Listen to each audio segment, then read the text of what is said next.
Podobe znanja.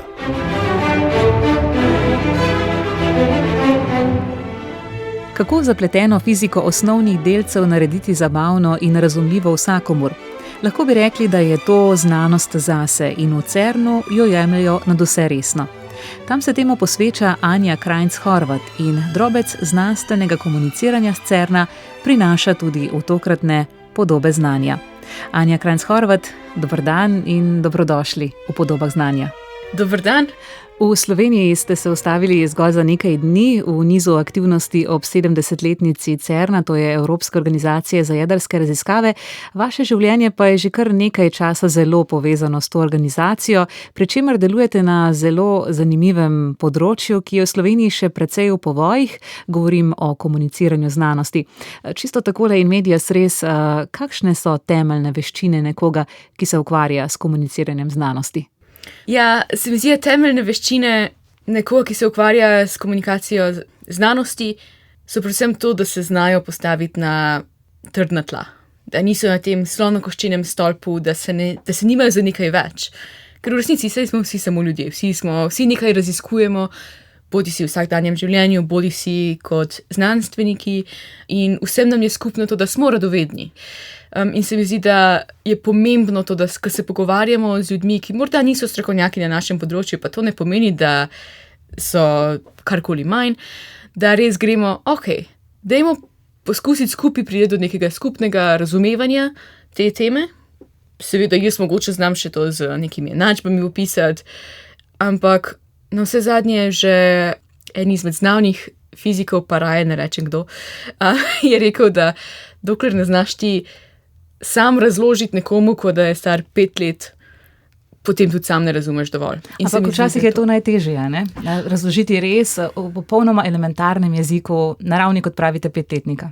Točno to je izjemno težko in vidim tudi sama znotraj CERN-a, ko se pogovarjam z drugimi znanstveniki o njihovih raziskavah, včasih so to raziskave, o katerih tudi sama na začetku nimam pojma, in včasih je res težko prideti preko te meje, ker si tako, jaz pa vem nekaj več o tebe. In hitro začneš z kakšnimi besedami, ki niso v vsakdanjem besednjaku, hitro začneš s kakimi matematičnimi zadevami in zelo hitro začneš z, to je pa očitno. In seveda, stvari niso očitne. Zdaj, ko vas gledam in ko vas poslušam in spremljam v vašem profesionalnem delu, veje iz vas res neka taka silna radost ob komuniciranju znanosti, neka sproščenost. In potem, ko sem vas vprašala glede veščin, v bistvu me zanima, so te veščine dobrega komunikatorja znanosti v človeka urojene, vsajene, jih ima že takole a priori, ali se lahko tega posameznik priuči? Bi rekla, da je to nekje vmes. Torej, velik del tega, kako komunicirati, je seveda priučeno. Jaz, na primer, nimam najbolj priučenega tega, kako govoriti na radiju. Kakšen drug komunikator ima morda majčkeno več veščin v pisanju samih člankov, pisanju poljudnih knjig in podobno. Nekateri drugi, kot sem jaz, smo pa raje na odru pred ljudmi in interagirajo z ljudmi v živo. Tako da bi rekla, da te veščine so vedno tako, malo si jih moraš preučiti, a vendar majčkeno je pa tudi v tem, da na primer ni vsak takega tipa človek, ki uživa biti na odru.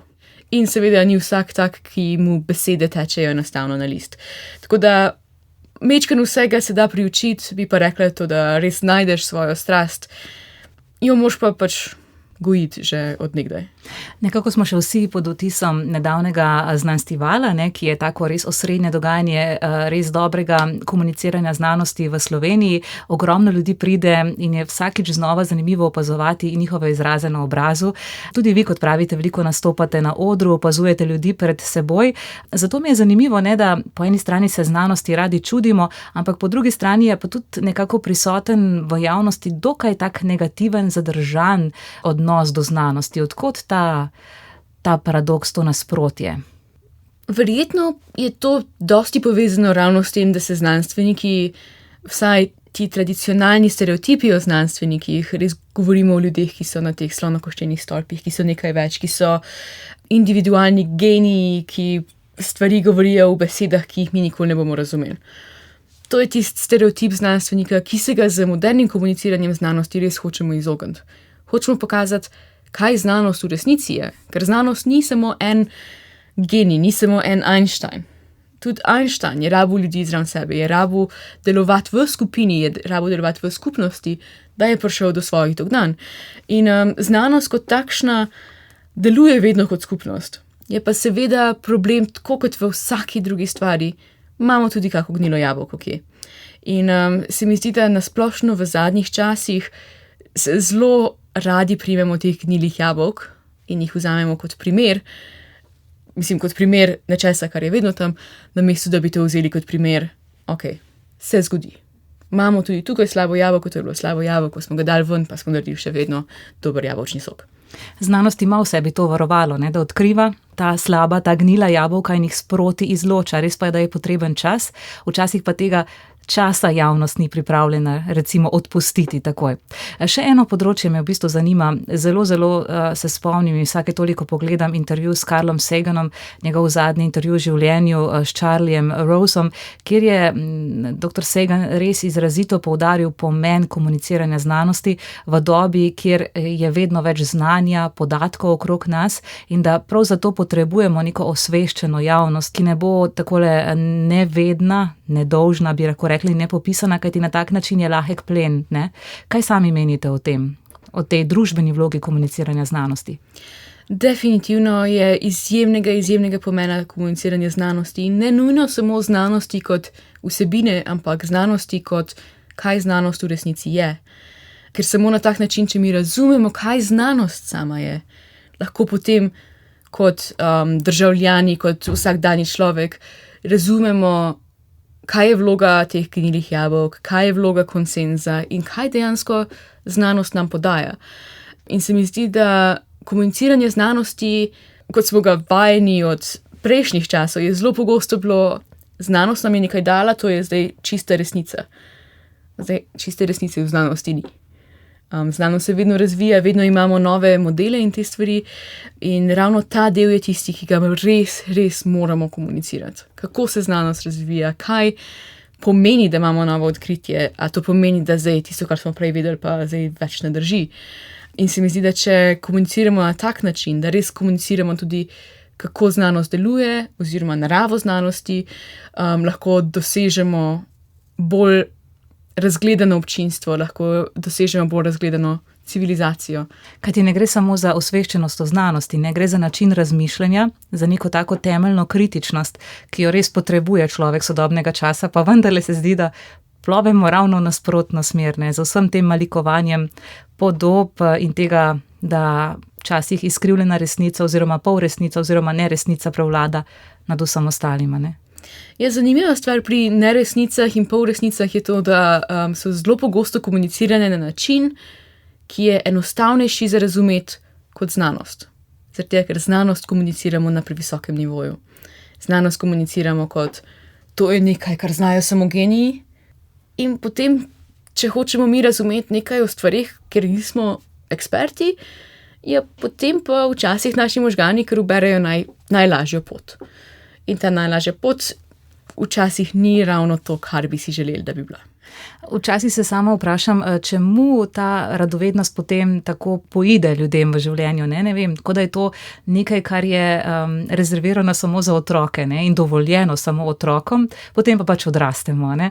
Zakaj se izgubi ta ogenj radovednosti v ljudeh? To je pa vprašanje za 1 milijon evrov, po mojem.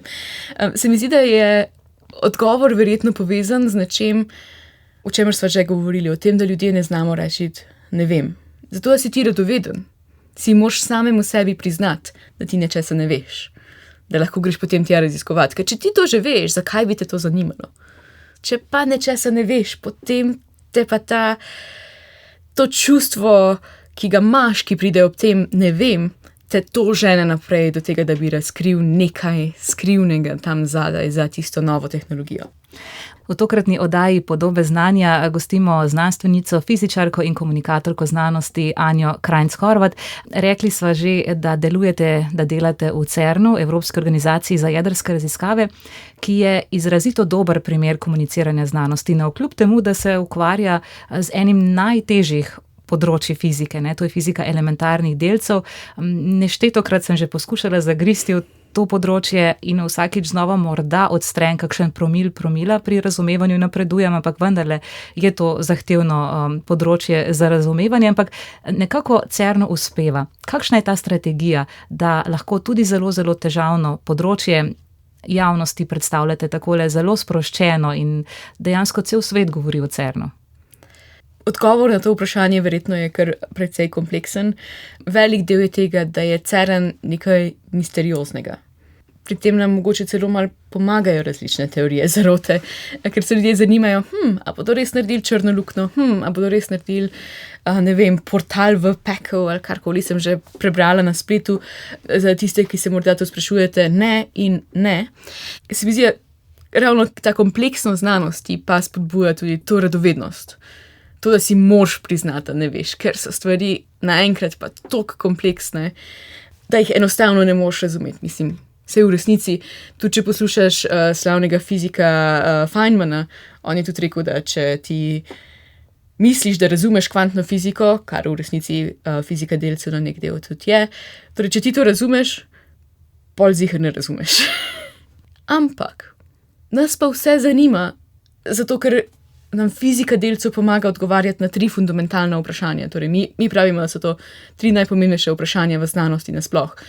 Odkot prihajamo, iz česa smo in kaj se bo zgodilo z nami v prihodnosti. In fizika delcev na ta 3 vprašanja odgovarja na res poseben način.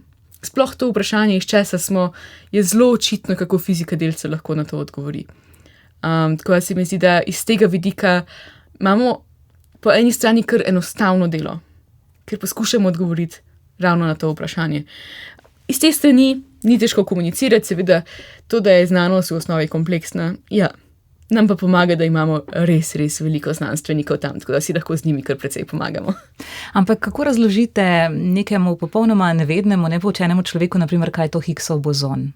Uporabljaš veliko mahanja rok, veliko analogij, veliko slikc in se moraš zavedati, da ti ne moš vsakemu razložiti točno, kaj je Higgsov bozon.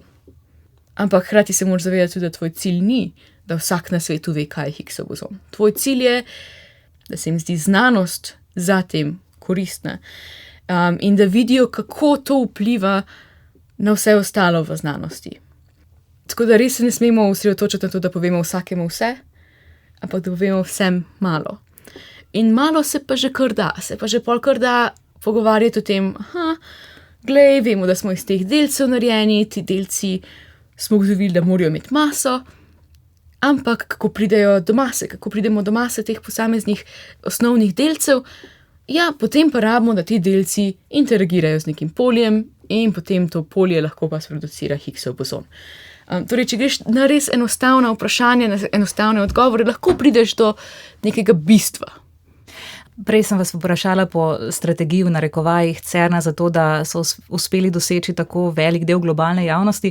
Sami mi je zanimivo tudi to, da vsakič, ko se je pojavila kakšna teorija zarote oziroma da je kakšen vehementen in znan avtor ala Dan Brown objavil kakšno knjigo, v Cernu niso takoj neposredno takole postavili rok predse in rekli, to je laž, to ni to, to je napačna trditev, ampak so vsako teorijo zarote oziroma vsako misel, ki se je takole kotalila po javnosti, nekako vzeli in jo uporabili v svoj prid. Odprli vrata nazadnje in ta momentum pozornosti javnosti izkoristili v svoj prid. Ja, definitivno. Ravno ta Dan Brown je svojo knjigo Angeli in demoni, se mi zdi, da je res spodbudil zanimanje znanosti in tako jaz kot veliko drugih vodičev po Cernu uporabi to knjigo kot, zdaj bomo šli pa po tej knjigi, pa si bomo dejansko pogledali, katere stvari so blizu resnice, katere stvari so mečkan dlje od resnice. Ker tudi pri različnih teh knjigah, kot so Angeli in demoni in tudi kakšni teoriji zarote, najdeš kako zrno, ki ga pa lahko uporabiš v svoj prid. Ki pa lahko rečeš, zdaj zaradi tega je pa vas začeli zanimati, zdaj bom jaz vzela to, zaradi česa vas je začeli zanimati in vas bom popeljala nekje, kjer je blizu resnice ali celo prava znanost. Anja Krajnc-Horvat, kako pa v Cernu izgleda vaše delo? Kot komunikatorka znanosti oziroma natančneje kot ustvarjalka znanstvenih predstav, se mi zdi, da imam res, res zanimivo delo. Vsak dan je drugačen, vsak dan je nekaj novega. Naprimer od torkov do sobote delamo vsak dan enega ali dva znanstvena šova, tako da bom takrat na odru. Včasih se igram z Lego kockami, ko ustvarjam kakšno novo aktivnost, drugič cel kup sestankov. Ampak na srečo veliko teh sestankov je z ljudmi iz različnih delov CERN-a. En dan bom z inženirji, ki se ukvarjajo z izjemno hladnimi tekočinami, naslednji dan se bom pogovarjala s kolegi iz vakuumskih sistemov, tretji dan pa verjetno bom šla celo do kakšnega fizika, ki jih v resnici ni toliko v CERN-u, kot bi si jih morda predstavljali. Ampak sami ste ena izmed fizikov, ne? Fizičarka po izobrazbi, Tako. doktorica fizike. Kako to, da se nekdo, ki študira fiziko, odloči, da bo pa aktivno delal prav v smeri komuniciranja, poučevanja fizike oziroma preučevanja, poučevanja fizike? To, da rečem, da sem fizičarka, bi mogoče kdo mečkam po stran pogledal, ker moja diploma je bila iz fizike, potem magisterij in doktorat sta pa že iz izobraževalne fizike. Ampak sem prav med študijem fizike in morda že prej v srednji šoli videla, kakšen je pomen tega, da znamo dobro poučevati, da znamo dobro komunicirati znanost. Sama sem, na primer, v osnovni šoli bila zelo nefizikalna. Se mi zdi, da me je zanimalo skoraj vse razen fizike. Potem smo pa v srednji šoli dobili profesorja, ki je v meni izbudil ta žar in me je dejansko ves čas zanimalo, kaj je bila tista stvar, ki je pri meni prižgala to iskrico, da me je potem zavleklo res v področje fizike. Tako da, to je bila prva stvar in druga stvar je bila pa moje napačno prepričanje v resnici na dodiplomskem študiju, da je delo fizika precej individualno. In jaz kot nekdo, ki je rad z ljudmi, ki rad komunicira, sem bila tako, jaz bi rada delala nekaj z ljudmi, jaz bi rada povedala ljudem, zakaj je fizika dobra, kaj je dobro v tej znanosti. Nisem pa nekdo, ki bi bil zaprt v laboratorij. Seveda sem sploh sedaj, ko delam v CERN-u, videla, koliko je daleč od resnice bilo to moje prepričanje, da delaš res sam. Ampak moje prepričanje o tem, da je treba komunicirati, kaj se dogaja v laboratorijih, tudi splošni javnosti, se mi zdi pa, da se je samo še povečalo. Prej ste rekli, da vas je naprej k študiju gnalo tudi to analitično vprašanje, kaj je v vas zanetilo to iskrico, ne? S čim je temu profesorju v srednji šoli uspelo? Ste do zdaj že ugotovili? Ja, v resnici sem. Se mi zdi, da tisto, kar tudi je ena izmed boljših delov mene, je ta strast do same fizike, do samega znanja, do same znanosti. To, da vidiš tisto iskrico v očeh človeka, ki ti razlaga o znanosti. Ne moramo vseh naučiti vsega o vseh znanostih. Lahko jih pa naučimo, da to je v resnici zanimivo in seveda najboljši način, da naučiš nekoga, da je to zanimivo, je tako, da mu pokažeš, da je tebi zanimivo. Prostor, kjer vi ustvarjate te šove, ki ste jih omenili, ne, dobršen del tedna, ta velika ustanova, ki je del CERN-a, se imenuje Science Gateway Centra. Ne? To je neke vrste, da pojasnim poslušalcem, kot muzej znanosti, pa hkrati tudi center znanosti, ne, kjer lahko hkrati prisostvujejo šovom, poskusom, si ogledajo različne razstave in to je nekaj novega, kar je nastalo in bilo odprto v CERN-u v zadnjih letih, oziroma celo komaj kakšno leto je staro. Ja, šele oktobra lani, ja. Tako, že prehitevam, ampak če bi si morda Slovenci želeli ogledati to stvar, kako lahko pridejo zraven? Kako je ta ustanova odprta neki obči javnosti? Torej, ta ustanova Science Gateway je odprta splošni javnosti brez kakršnekoli vstopnine, brez kakršnekoli rezervacije. Samo prideš do CERN-a, vidiš veliko novo zgradbo, zgrajeno seveda pod budnim očesom arhitekta Renza Piana in potem uživaš kar kakšen dan, morda celo dva. Ker tam je kar ogromno, ne, to razstavno prizorišče. Čemu dajete poudarek v teh razstavah? Marsičemu. Posamezni eksponati so narejeni z mislijo, da omogočimo obiskovalcem, da lahko sami eksperimentirajo. Da imamo temu rečemo hands-on eksperimente, kjer lahko nekaj primeš v roke, lahko preizkusiš, kako magnet dela na elektronskih žarkih, lahko preizkusiš samega sebe, kako bi spuščal ti težek magnet 100 metrov pod zemljo, lahko pa seveda tudi z različnimi zelo izvirnimi načini preizkusiš, kako deluje kvantna fizika. Malo omenjava tudi tam to sproščenost, ne? To, da znanost in znanstveniki se stopijo iz slonokoščenega stolpa. Zakaj je včasih dobro znanost popoprati z malo humorja? Humor se mi zdi, da ravno to naredi, da prebije ta led, ki ga imamo med znanostjo in vsakodnevnim življenjem. S humorjem se ti približaš človeku, vidiš, da sta na podobni valovni dolžini. Že naprimer, če si že samo v službi se pogovarjaš s šefom, če reče šef nek hec, ja, sej se moraš smejati, sam po drugi strani pa vidiš, da se trudi prideti na tvoj nivo. In se mi zdi, da ravno tako je v komuniciranju znanosti. Poskušamo najti, kje je tisti nivo, na katerem lahko komuniciramo. Pa bi se znanost morala znati jemati manj resno na momente? Definitivno se mi zdi, da ravno zaradi tega, ker se znanost in znanstveniki toliko radi jemljejo malce preresno, se toliko mladih ne vidi kot znanstvenike. Ker na vse zadnje sami sebe ponavadi vidimo kot nekoga, ki ima smisel za humor. Vsi bomo rekli, da imamo nek smisel za humor, ne glede na to, je dober ali ni. Samo da se iz nas ne šalijo. Tako, samo da se iz nas ne šalijo. In se mi zdi, da s tem, ko mi lahko pokažemo, da se znamo šaliti, da nismo čisto resni, da smo ljudje na vse zadnje, na tak način lahko mi prikažemo, da znanstveniki nismo nič posebnega, nismo neki vesoljci, ki so z ne vem kakšno vesoljsko ladjo prileteli v CERN, naprimer. In v čisto resni znanosti se lahko skriva marsikaj humornega. Ne? Lep primer tega so Ig Nobelove nagrade, naprimer, ne? Ki že kar lep čas podeljujejo.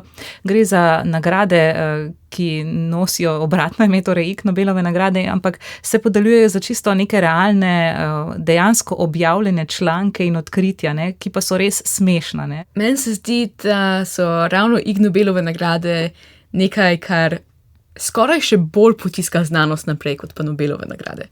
Nočem seveda ničesar reči slabega o Nobelovih nagradah, a vendar Ig Nobelove nagrade grejo korak dlje v radovednosti.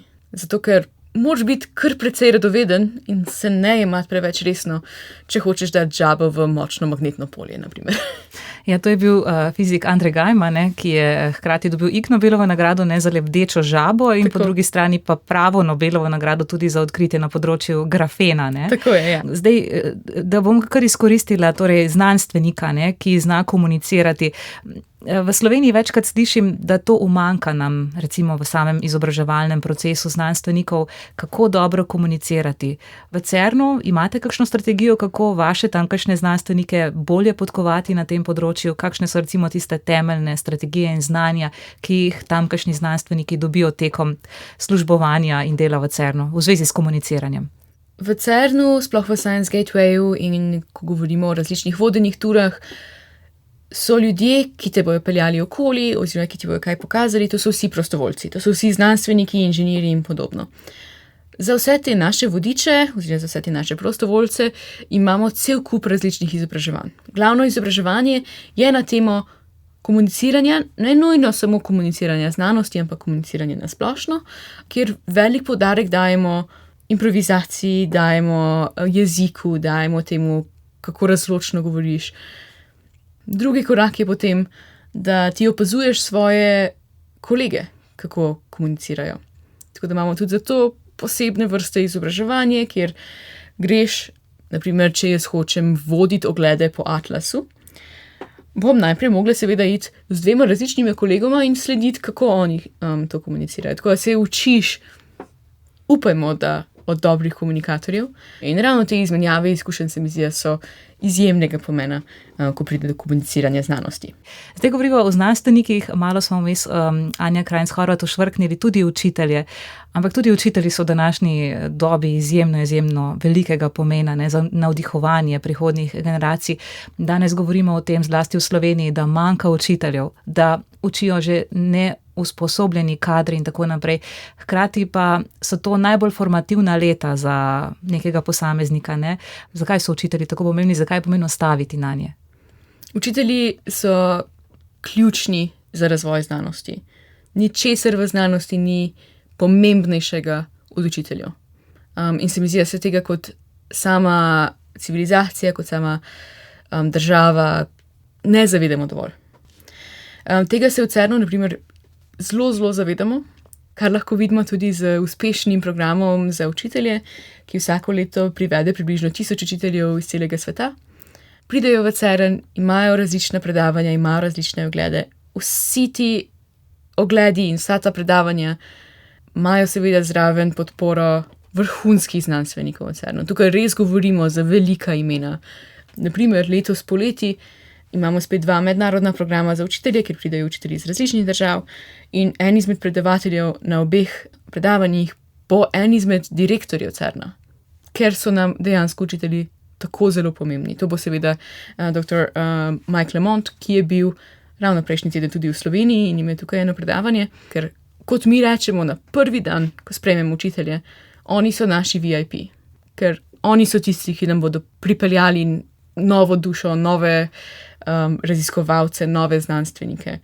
In je res, res, res pomembno, da se začnemo dosti bolj poglabljati v samo vlogo učiteljev. Nažalost pa še vedno dosti pogosteje slišim, kdor ne zmore gre učiti, kot pa učitelj je tisti, ki bo mojega otroka pripeljal do nekaj več. Ja, to je res, ne. Res je, siromašimo se na področju učiteljstva v Sloveniji, ne. To je neka sfera postala, iz katere se beži in ni toliko zaželjena, ne. In s tem res izgubljamo res bogastvo novih in novih generacij, ki bodo morda manj navdušene, ne, če ne bodo njihovi učitelji tako navdušeni, ne. Točno to. Vidim velik problem v tem že med mojo generacijo. Jaz sem, na primer, profesorica fizike. Lahko bi šla učiti na gimnazijo, kadarkoli, kamorkoli, in sem šla v CERN. Veliko mojih sošolcev, ki so ravno tako profesori in profesorice fizike, so šli na druga področja. Zaradi tega, ker samo okolje v poučevanju ni več nekaj, kar bi te spodbujalo k temu, da bi bil boljši. Ni nekaj, kar bi ti dalo krila, da bi lahko res s svojim navdušenjem dvigoval tudi svoje učence, kar se mi zdi res, res, res velika škoda. Na vse zadnje vidim sama na sebi. Mene je navdušenje mojega profesorja pripeljalo do tega, da sem zdaj v fiziki.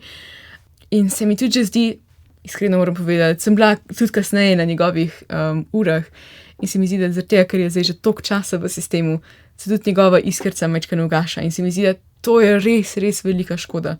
Potrebujemo način, da učiteljem, ki so v sistemu, zbudimo to iskrico nazaj in da jih podpiramo, ne pa da jim dajemo še več birokracije, še več odgovornosti, še več tega in še tesnejše učne načrte.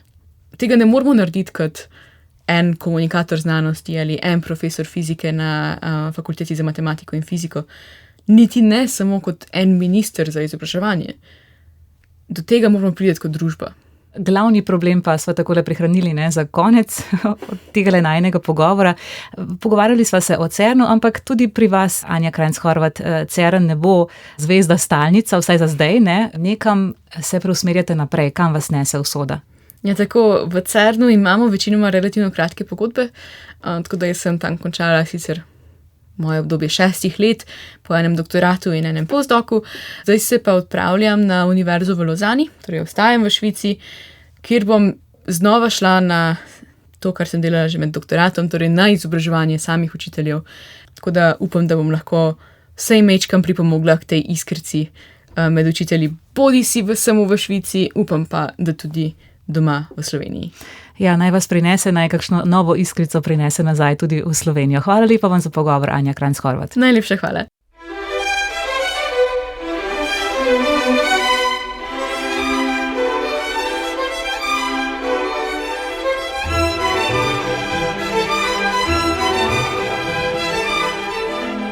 Podobe znanja.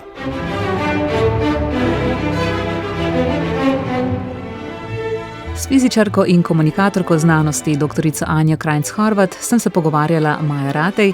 Vabljeni, da oddajo Podobe znanja poiščete tudi na spletni strani programa Ars ali med podcasti.